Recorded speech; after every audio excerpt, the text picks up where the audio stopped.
I got off work early that day. Not by much, maybe an hour or so, but enough that I didn't feel like heading straight home. The air was crisp, the kind of autumn afternoon that makes you think about old memories and warm drinks. I figured I'd surprise Em with something small, a little gesture. I'd been noticing the distance between us lately, something subtle, hard to name. But I thought maybe this would help. Maybe she'd smile the way she used to. There's this cafe she always talks about. Tiny place tucked into a side street near her office with plants in the windows and chalkboard menus that change daily.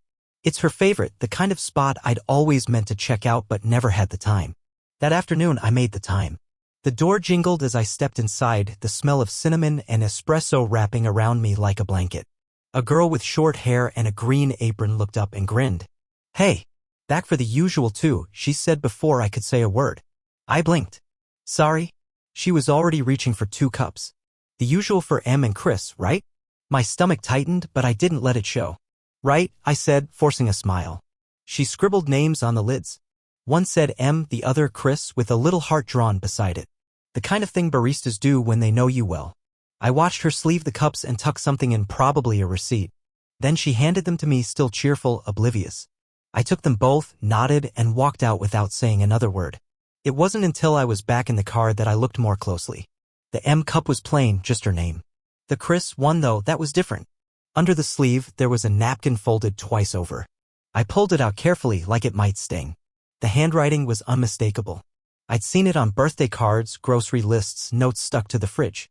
"Next time, your place." That was it. No greeting, no sign-off. Just 7 words, and every one of them hit harder than any scream ever could. I didn't drive home right away. I sat there for a long time, both cups untouched in the holder. I stared out the windshield at nothing in particular. The world around me kept moving, cars passed, people walked by, a dog barked from a window above, but I was frozen. Stuck in a moment I couldn't unsee.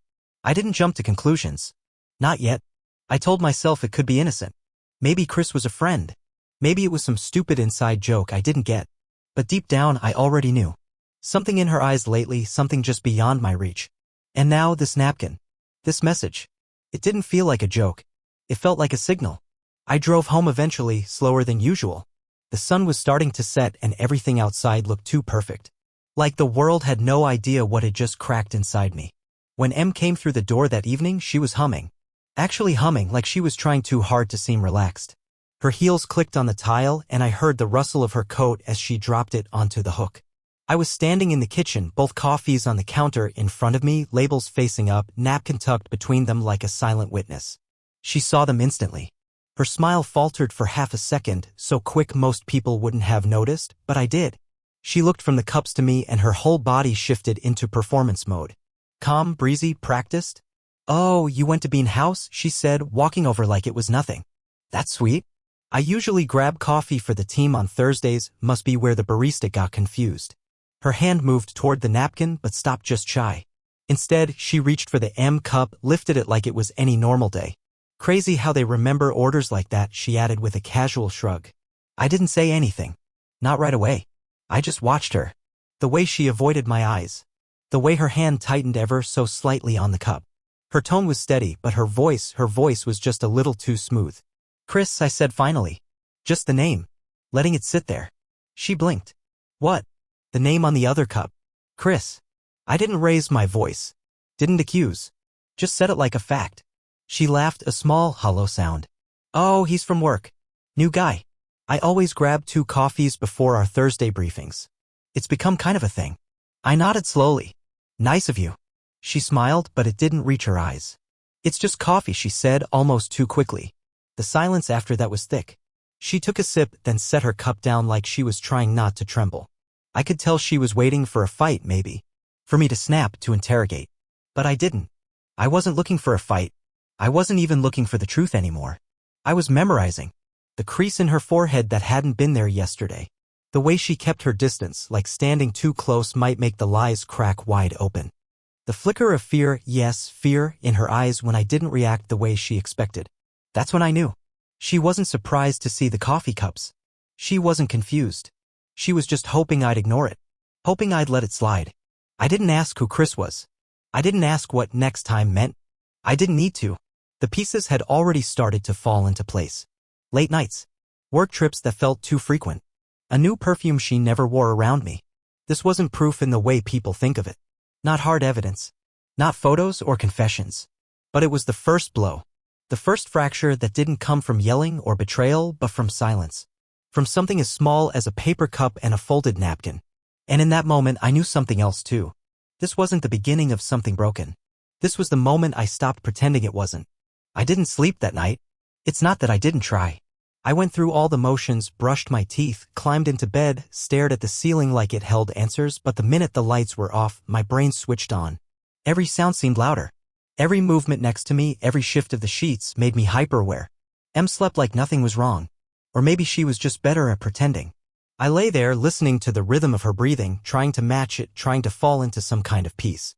But my thoughts were a storm. The napkin was still in the drawer where I had quietly tucked it. I couldn't bring myself to throw it away. Not yet.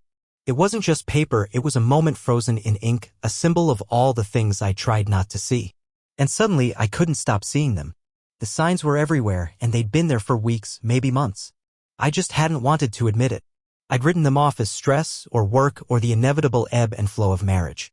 But now, in the silence of our shared bed, I replayed every memory like a reel in my mind. She started putting her phone face down around the time she got busier. It was subtle. We'd be having dinner, and she'd glance at a buzz on the screen, then flip it over with a shrug. Just work, she'd say. Always just work. Back then, I believed her. Her replies had become clipped. Emotionless even. I used to get little inside jokes via text, snapsh asterisk ts of her day. Now it was mostly one-word responses. Yep. Okay. Busy. I thought she was just tired. I thought life had caught up to us. Then there were the nights she came home late, sometimes with that faint, foreign scent clinging to her. It wasn't perfume, not hers. And it wasn't mine. Once or twice, she smelled like she'd been sitting in someone else's car or had a stranger's cologne rubbed off onto her jacket. One evening, I caught sight of a shirt in the trunk of her car. Men's. Light blue. Button down. Not mine. She said it was from a charity run at work, they had team uniforms or something. I let it go. I didn't want to be that guy. The one who snoops, who questions everything. I told myself I trusted her. She had started suggesting I sleep on the couch a few weeks ago. Said my snoring was keeping her up. I didn't argue, everyone needs sleep. But one night I got up for water and noticed the bedroom door locked. That wasn't normal. She never used to lock the door, even when she was alone. And inside, I swore I heard her whispering. On the phone? I didn't knock. I didn't ask. Then there were the girl trips. She went out of town twice in the last 2 months. Said she needed a break, some time with her college friends. I asked which ones. She named 3 I barely remembered from our wedding guest list. When I asked again later, the names had changed. Small details, but they didn't line up. I chalked it all up to overthinking. Convinced myself that every couple hits rough patches. That love means giving someone the benefit of the doubt. But now I couldn't unknow what I knew. At 3 a.m. I sat in the living room with a blanket around my shoulders and a mug of cold tea on the coffee table. I stared out at the dark street, listening to the wind move through the trees, and I started seeing it for what it was. She had already started leaving me. A long time ago. Not in the dramatic way people imagine. Not with fights or packed bags. No, she'd beg asterisk and slowly. In inches. In missed calls and short replies. In the way she stopped laughing at my jokes or how her eyes didn't linger when I walked in the room. It was like watching someone back away from you in a fog, too far to stop, too late to call out. I thought about the last time we'd been in asterisk mate. A month ago? Maybe longer. It had felt distant, mechanical, like she was trying to check a box. At the time, I blamed myself. Maybe I'd let things get stale. Maybe I wasn't showing her enough affection. Now I realized it wasn't about affection. It was about presence. Her body had been there, but she hadn't. I felt foolish. All those moments I blamed work or stress or bad timing. The dinners I cooked that she barely touched. The way she started going to bed early or how she'd forgotten our plans and suddenly had to reschedule. All of it formed a mosaic that painted a picture I didn't want to see. And yet here I was, looking at it, forced to admit the truth. I didn't want to confront her. Not yet. I didn't have the energy for the lies, for the defensive explanations. I knew how it would go. She'd deflect, twist, maybe even cry. She might try to turn it back on me. Say I'd been distant, that I'd been working too much. That it was about feeling disconnected. I wasn't ready to hear that. Because in a way, I already knew. I wasn't a perfect husband. I had my blind spots. I got too comfortable, too focused on keeping life afloat to notice that the boat had sprung a leak. I assumed she'd tell me if something was wrong. I thought we were solid enough for that. Turns out we weren't. Around 4 a.m. I finally went back upstairs. She was still asleep, curled away from me, her back a wall I hadn't realized had been growing brick by brick. I lay down beside her, eyes open, heart numb. I wasn't angry. Not yet. I was grieving. Mourning something I didn't know was dying. Not the person beside me, but the version of her I thought I knew. And as dawn crept through the window, I understood something I hadn't before. Trust doesn't shatter in a single moment. It erodes. Quietly. Like rust on steel. You don't notice until it's too late. And mine was already gone. It had been 3 weeks since the coffee cup. In that time, things between M and me had settled into something I could only describe as performance. We still made small talk. We still slept in the same bed. We even managed to laugh a few times, real laughs, or at least ones that felt real in the moment. But underneath it all, I was watching. And waiting. I wasn't proud of it. I didn't want to live like some private investigator in my own house. But every time she smiled a little too easily at a message on her phone, every time she worked late or came home with some excuse, I logged it away. And I noticed something strange. The better she became at pretending, the more I stopped wanting answers. It was like I was afraid of what they might confirm. Like part of me would rather keep treading water in denial than face the cold bottom of truth. But the truth doesn't wait for your permission. It just shows up uninvited on a random Tuesday. That day started like any other. I was running errands, trying to distract myself. One stop was to pick up a misdelivered package. Our old apartment was finally getting new tenants, and the landlord had called to say a few items addressed to me had shown up there. I hadn't thought about that place in a long time. It felt like another lifetime, one where M and I were still new, still hopeful. When I arrived, a middle-aged guy in sweatpants answered the door. He looked vaguely familiar, probably one of the new tenants. "You must be Mark," he said, holding out a stack of mail bundled with a rubber band. "This came for you." "Sorry, I opened one, thought it might be ours." I waved it off. "No worries." I took the bundle back to my car and sat there for a while, sorting through the stack. Mostly junk mail. A credit card offer. An old subscription notice. Then something odd, a postcard. One of those touristy kinds, glossy and bright, with a beach and palm trees. Definitely not our style. I flipped it over. At first, I didn't recognize the handwriting. Then my stomach dropped. Because I did. It was hers. Emily's. There were only a few lines on the back. Neat. Casual. Almost cheerful. "Missing you already. Last weekend was perfect. Can't wait for the next one. E." And below that, in smaller print, "P.S. Your coffee this morning made me smile." I stared at the card like it had slapped me.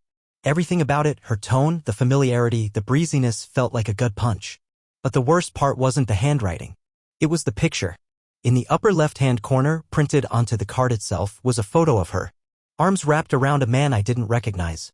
Tall, athletic build, short dark hair. They were standing on a beach, laughing, with drinks in their hands.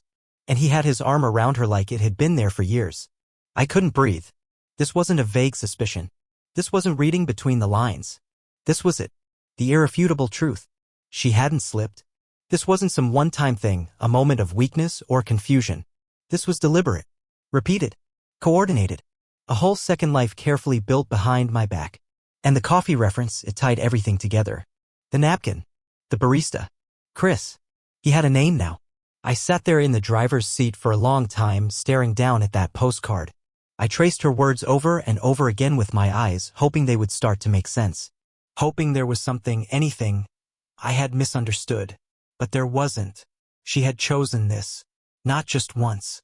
Over and over again. She had planned weekends with him, taken trips, smiled for photos, sent postcards. She had built something an asterisk mate and lighthearted and casual. And she had done it with someone else while waking up next to me. I don't remember driving home. I remember gripping the steering wheel until my knuckles went white. I remember the sound of my own heartbeat thudding in my ears. And I remember the strange, cold stillness settling into my chest. Not rage. Not grief. Just clarity. That evening, I didn't confront her. I didn't hold the postcard up like a piece of evidence. I didn't ask questions I already knew the answers to. Instead, I watched. When she came in the door, she looked tired. Not guilty. Just worn out, like someone juggling too much. She kicked off her shoes, dropped her bag, and gave me a quick peck on the cheek. "Hey," she said, already walking toward the kitchen. "Sorry I'm late. Traffic was a mess." She poured herself a glass of wine, just like she always did. I sat at the table and said nothing. Later, while she scrolled through her phone and watched TV, I looked at her like a stranger, because that's what she was now. A stranger with my last name. A stranger sitting on my couch, wearing a sweatshirt I bought her last Christmas. And I realized something. She hadn't lost love. She had given it away. Freely. Deliberately. In exchange for something she thought was better, excitement maybe, validation, or maybe just the feeling of being wanted by someone new. It wasn't that she didn't love me anymore. It was that she didn't care enough to tell me. That night, I placed the postcard in my desk drawer, on top of the napkin. I didn't need to look at either of them again. Just knowing they were there was enough. They were all the confirmation I would ever need. And for the first time in weeks, I knew what I had to do. The story of us wasn't tragic anymore. It was just over. In the days that followed, I didn't say anything. Not about the postcard. Not about Chris. Not about the reality that had finally taken shape with brutal clarity in my hands. I moved through the house like a ghost, doing the dishes, folding laundry, even making dinner once or twice. And all the while I waited. I waited for her to say something, to confess, to crack under the pressure of pretending. But she didn't. Emily was always composed. That's the word people used when they described her. Composed. Even now, in the middle of whatever twisted drama she'd orchestrated, she managed to smile, to send thank you texts to neighbors, to ask about my day like she wasn't burning our life to the ground behind my back. But there were cracks. Small ones. She flinched slightly whenever my phone buzzed. She hesitated before answering hers. She started asking more questions than usual. How was your day? What time are you getting home tomorrow? Everything okay? As if gauging how close I was to discovery. She didn't know I'd already arrived. The silence between us grew heavier by the hour. I think she sensed something had shifted, but couldn't place what. And that uncertainty seemed to make her nervous. Not apologetic. Just unsure. It wasn't until I stopped speaking entirely, offering only nods or monosyllables, that she began to crumble. The first message came 2 days later. A text while she was upstairs in the bath. I feel like something's wrong. Can we talk? I ignored it. The next morning, she tried again. Over breakfast, while buttering toast with deliberate calm. I feel like we've been off lately, she said, her voice soft. Is it me? Did I do something? I looked up from my coffee and stared at her for a long time. Then I said, I don't know. Did you? Her hand froze mid-motion. She opened her mouth to speak, then closed it. Never mind, she muttered, setting the knife down too hard. From there, it escalated. Not the fighting, there wasn't any of that. Just her slow unraveling. I stayed quiet, detached, and she began to feel the absence of my attention like an itch she couldn't scratch. The texts got longer. I miss how we used to talk. You've been so distant. Can we go for a drive? Just us. I never replied. Then came the emotional ones. Please, just tell me what I did wrong. I'm scared I'm losing you. You don't look at me the same. And finally, the desperate ones. I'm sorry. Please talk to me. We can fix this, can't we?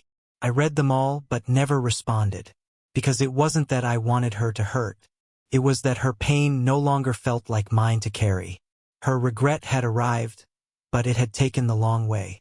It didn't come from remorse over what she'd done. It came from realizing she was no longer the center of my world. That I wasn't chasing, questioning, pleading. I had stopped being the safety net she assumed would always be there. That's what shook her. A few nights later, I came home late. She was sitting on the couch in the dark, her phone in her lap, face puffy from crying.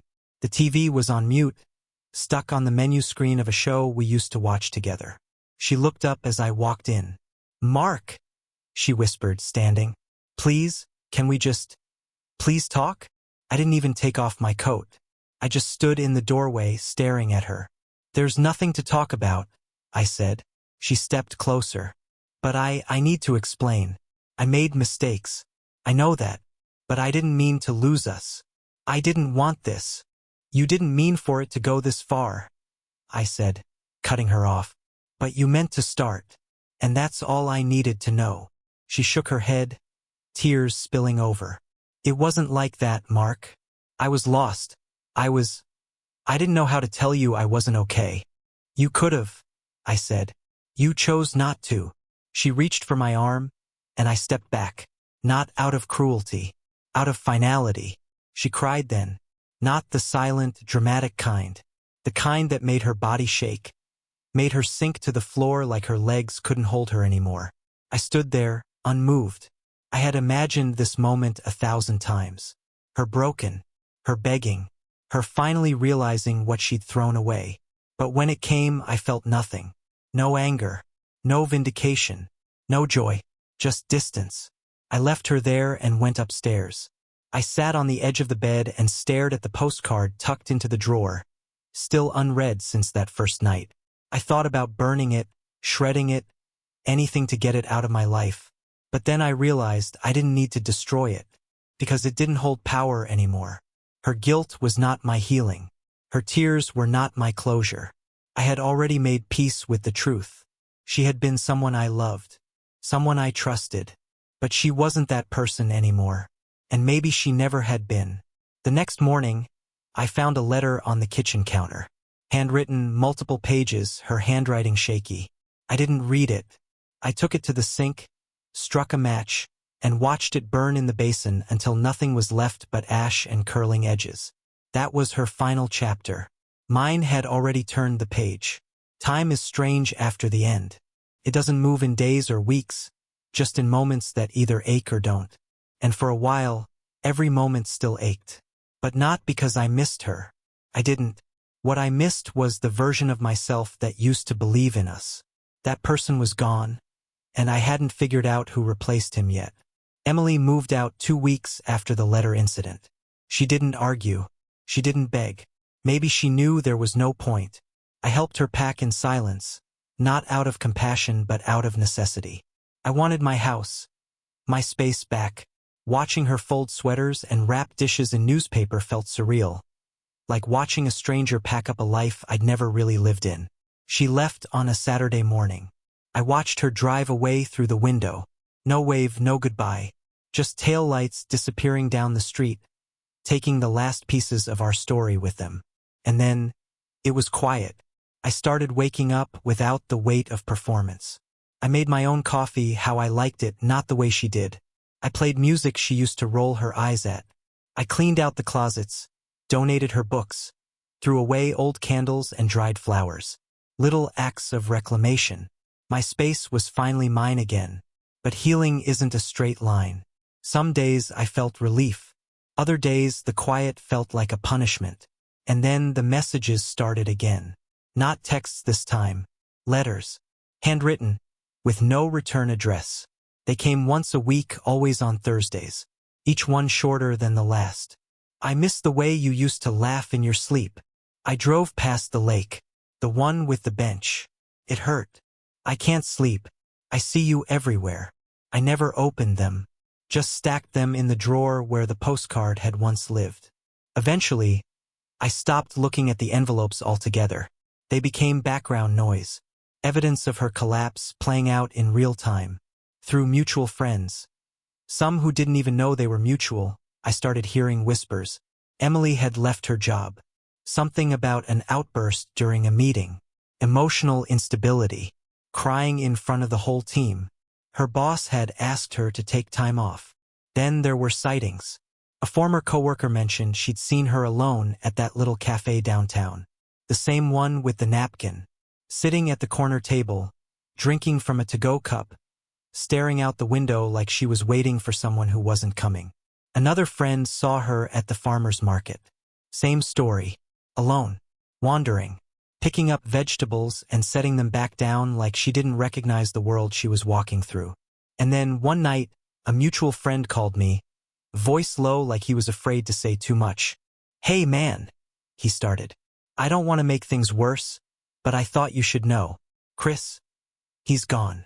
"Gone?" I asked. Left town. No notice. Just disappeared. Word is he got cold feet. Said it wasn't worth the fallout. I didn't say anything. Just waited. And he added, she's not doing great. Her sister says she's staying in bed most days. Barely talks. She's unraveling. I thanked him and hung up. Then I went into the kitchen and made myself dinner. Because it didn't change anything. Her pain wasn't justice. It wasn't repayment. It wasn't even interesting anymore. She had lost more than a marriage. She had lost herself. And it wasn't because I left. It was because, deep down, she knew what she'd given up. The man she thought would catch her, Chris, was never real. He was fantasy, escape, adrenaline. And now, with him gone, she was left with nothing but echo. I wasn't angry. I wasn't even satisfied. I was free. The real shift happened the day I walked past her favorite bookstore and didn't flinch. For months, I avoided that block. Too many memories. The kind where we'd spend Sunday mornings browsing, sipping coffee, arguing over which author had the better prose. She'd always win those arguments. I let her. But that day I walked right past it. Didn't even pause. And that's when I knew I didn't need to forgive her. I just needed to stop needing anything from her at all. I didn't respond to her messages. Not the letters. Not the voicemails. Not the emails that started showing up after the silence stretched long enough. At first, they were desperate. Then angry. Then numb. Eventually, they turned into fragments. Short lines. No salutation. No sign-off. Just thoughts. I saw a man who looked like you in the park. I'm sorry for how I held my phone when you were next to me. You deserved to be seen. I didn't know how to see you, but I had stopped reading them long before they reached that point. Because they weren't about healing the past. They were about erasing her guilt. She wanted to be absolved. Wanted me to tell her it was okay. That she hadn't been cruel, just confused. But I wouldn't give her that. Not because I hated her, but because I finally loved myself more. Her collapse wasn't tragic. It was inevitable. You don't build castles on lies and expect them to stand. And I had stopped standing in the rubble. Nearly a year had passed. By then, my life looked nothing like it did when she was still in it. I had moved to a different neighborhood. A quieter one. Farther from the places that used to haunt me. I'd switched jobs not because I had to, but because I could. A fresh start in the truest sense. No forwarding address. No shared calendar. No half-lived compromises. And then one morning I saw her. She was standing on the sidewalk across the street from my new apartment, like a ghost that had followed me across city blocks and timelines. Same coat. Same posture. Her hair was shorter. Her face thinner. Like time had worn her down without ever giving her peace. She didn't wave. Just stared. I didn't go outside. Didn't open the window. I just watched, heart steady, until she turned and walked away. A few weeks later, I saw her again, at a grocery store of all places. I was picking out coffee. She was in the frozen foods aisle, holding a box of something she wasn't really looking at. Our eyes met across a gap of years and unspoken words. She smiled. Weak, uncertain. I didn't. Not out of spite, but because there was nothing left to offer. We stood like that for maybe 5 seconds. Maybe 5 hours. And then she looked down, put the box back, and turned away. Everything that could have been said between us had already been lived. She hadn't come to apologize. Not really. She came to see if I was still hers in some corner of my heart. But I wasn't. She mourned the loss. I had already made peace with it. These days I drink my coffee alone. Not in sadness, but in simplicity. In truth. I sit in a cafe across town. One she never liked because the chairs were too hard and the music too old. But I like it. It's quiet. The baristas don't know my name, and that's the way I like it. I order what I want, linger as long as I please. Today, a woman sits across from me. Someone new. Someone who knows about my past, but doesn't live in its shadow. We talk about movies, not heartbreak. We laugh without tiptoeing around landmines. And when I look at her, I don't see escape. I see ease. There's no grand lesson to this story. No dramatic redemption arc. Just this, I made it out. Not because I fought harder or loved better, but because, when the time came, I chose myself. I didn't win, but I didn't need to. Peace came not through confrontation or forgiveness, but through absence, hers from my life, and mine from the war I once thought I had to win. That's how I know I'm healed. Not because she's gone, but because she no longer lives in me.